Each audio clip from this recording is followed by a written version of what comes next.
अस्सलाम वालेकुम स्टूडेंट्स, हम लोग एरोमेटिक कंपाउंड्स चैप्टर डिस्कस कर रहे थे और आज हमने बेंजीन रिंग के रिएक्शंस डिस्कस करने हैं। आपको पता है कि benzene ring undergoes electrophilic substitution reaction comparatively easily while it undergoes addition reaction reluctantly. तो इलेक्ट्रोफिलिक सब्स्टिट्यूशन रिएक्शंस ऑल्दो हम कहते हैं कि इजीली होते हैं इसके अंदर, लेकिन इतना भी आसानी से नहीं होते। हमें first of all electrophilic substitution reactions के लिए इलेक्ट्रोफाइल जनरेट करवाना पड़ता है। तो हम ये देखते हैं कि इलेक्ट्रोफिलिक सब्स्टिट्यूशन रिएक्शन बेंजीन में कैसे होते हैं और इसके लिए इलेक्ट्रोफाइल क्यों जनरेट करवाना पड़ता है। जैसा कि आपको आइडिया है कि बेंजीन बेसिकली हमारे पास एक साइक्लिक स्ट्रक्चर है और उसके अंदर पाई इलेक्ट्रॉन एक इलेक्ट्रॉनिक क्लाउड की फॉर्म में पाए जाते हैं जो कि थिक इलेक्ट्रॉनिक क्लाउड बनाते हैं। अब ये थिक इलेक्ट्रॉनिक क्लाउड को ब्रेक करने के लिए हमें बहुत स्ट्रॉन्ग इलेक्ट्रोफाइल की जरूरत होती है और डेफिनेटली वो इलेक्ट्रोफाइल जनरेट करवाना पड़ेगा। तो इलेक्ट्रोफाइल जनरेशन ये असल ऑब्जेक्टिव होता है। और यहाँ अगर मैं जनरली बात करूँ, एक आप कह लें आयरन जो कि हैलोजन के साथ रिएक्शन करता है और FeX3 ये कंपाउंड बन जाता है और FeX3 फर्दर हैलोजन के साथ रिएक्शन करता है FeX4 नेगेटिव और X पॉजिटिव। अब ये FeX4 नेगेटिव इसको आप टेट्रा हेलो फेरेट 3 आयन कह सकते हैं जो न्यूक्लियोफाइल के तौर पे रोल प्ले करता है। जबकि ये जो X पॉजिटिव है हमारे पास ये हेलो जीनोनियम आयन कहलाता है और ये हेलोजिनोनियम आयन जो होता है ये बेसिकली स्ट्रॉन्ग इलेक्ट्रोफाइल के तौर पे रोल प्ले करता है। हेलोजन पे अगर नेगेटिव चार्ज हो तो उसको हैलाइड आयन पढ़ते हैं, पॉजिटिव चार्ज हो तो हेलोजिनोनियम आयन पढ़ते हैं। तो यहाँ एक स्ट्रॉन्ग इलेक्ट्रोफाइल के तौर पे ये रोल प्ले करेगा। और अगर हम जनरल मैकेनिज्म की बात करें कि बेंजीन में इलेक्ट्रोफिलिक सब्स्टिट्यूशन रिएक्शंस की जनरल मैकेनिज्म क्या होगा, तो हम इसको 2 स्टेप्स में डिवाइड करते हैं। स्टेप 1 जो कि अटैक ऑफ इलेक्ट्रोफाइल होता है ओवर द बेंजीन रिंग। ये बेंजीन रिंग है, इसके ऊपर इलेक्ट्रोफाइल अटैक करेगा। इलेक्ट्रोफाइल कोई भी हो, यहाँ पे अगर हेलोजिनोनियम आयन है तो ये इलेक्ट्रोफाइल के तौर पे रोल प्ले करता है। और फर्स्ट स्टेप फिर अटैक ऑफ इलेक्ट्रोफाइल होगा। इसका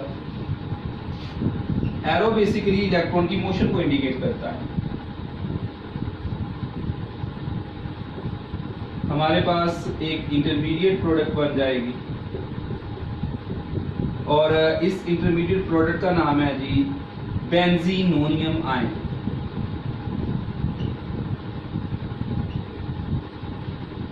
बेंजीनोनियम आयन। उसके बाद स्टेप 2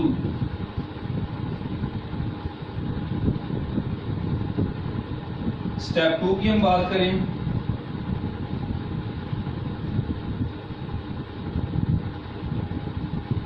तो ये होगा अटैक ऑफ न्यूक्लियोफाइल। न्यूक्लियोफाइल हमारे पास टेट्रा हेलो फेरेट आयन है यहाँ पे जो कि ये प्रोटॉन को एक्सट्रैक्ट करवाने में हेल्प आउट करेगा। ये प्रोटॉन जो है यहाँ से एक्सट्रैक्ट करवा लिया जाएगा और यहाँ आप देखिएगा जरा कि इसका ये बॉन्ड रीजनरेट हो जाएगा। ये प्रोटॉन एक्सट्रैक्ट होकर HX और साथ में FeX3 और इस तरह से आप कह सकते हैं ये हमारे पास आप कह लें सब्स्टिट्यूटेड बेंजीन रिंग बन चुकी है। तो according to the mechanism first step होता है attack of electrophile and second step होता है अटैक ऑफ न्यूक्लियोफाइल। इसमें ऑब्जेक्टिव पॉइंट ऑफ व्यू से एक बड़ी इंपॉर्टेंट चीज़ है कि इसमें state of hybridization of benzene ring change होती है। आप यहाँ पे ऑब्जर्व करें ये जो कार्बन एटम है, इवन हर कार्बन एटम बेंजीन का वो sp2 हाइब्रिडाइज्ड है, जबकि जो कार्बन एटम आप कह रहे हैं सब्स्टिट्यूशन हो रही है जिसमें, वो ड्यूरिंग द बेंजीनोनियम आयन या इंटरमीडिएट स्टेप के तौर पे अपनी हाइब्रिडाइजेशन चेंज करता है sp3, और ये प्लेनर से नॉन प्लेनर बन जाता है।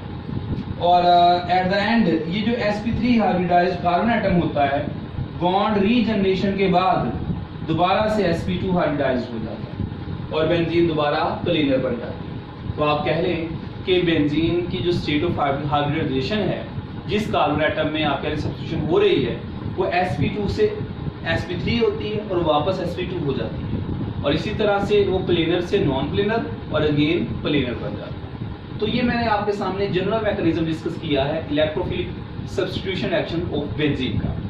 अब हमारे पास डिफरेंट रिएक्शंस हैं, इसकी एग्जांपल्स के तौर पे हैलोजिनेशन, नाइट्रेशन, सल्फोनेशन, अल्काइलेशन और एसाइलेशन। वन बाय वन हम यहाँ पे डिस्कस करते हैं। हम इसको आसानी से याद रखने के लिए एक टैबुलेटेड फॉर्म में ये सारे आप कह लें कंपैरिजन से ये कर लेंगे रिएक्शंस। इस तरह से इनको याद रखना हमारे लिए बहुत आसान हो जाएगा। हम ये टेबल में टोटल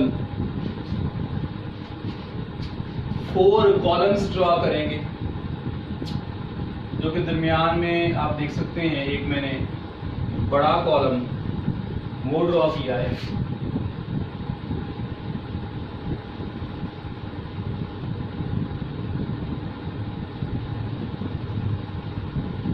और ये कॉलम किस पर्पस के लिए लगाए जा रहे हैं, अभी हम इसको भी देखते हैं।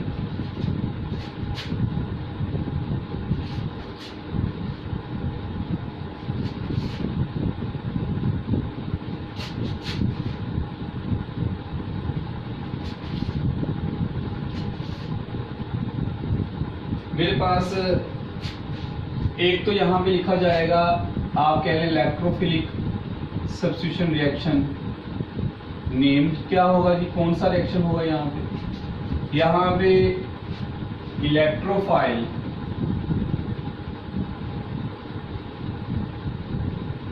जनरेशन की बात की जाएगी,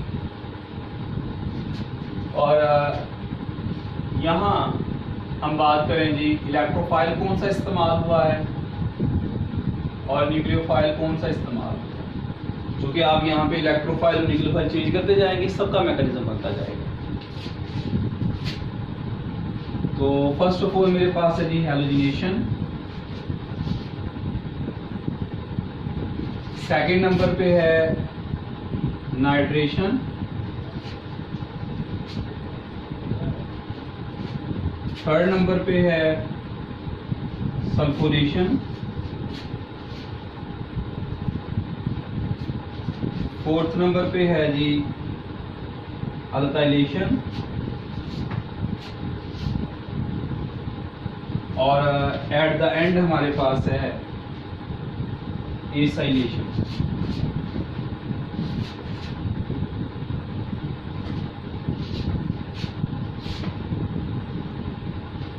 एसाइलेशन यहाँ पे गौर कीजिएगा जरा। हैलोजिनेशन, नाइट्रेशन, सल्फोनेशन, अल्काइलेशन और एसाइलेशन।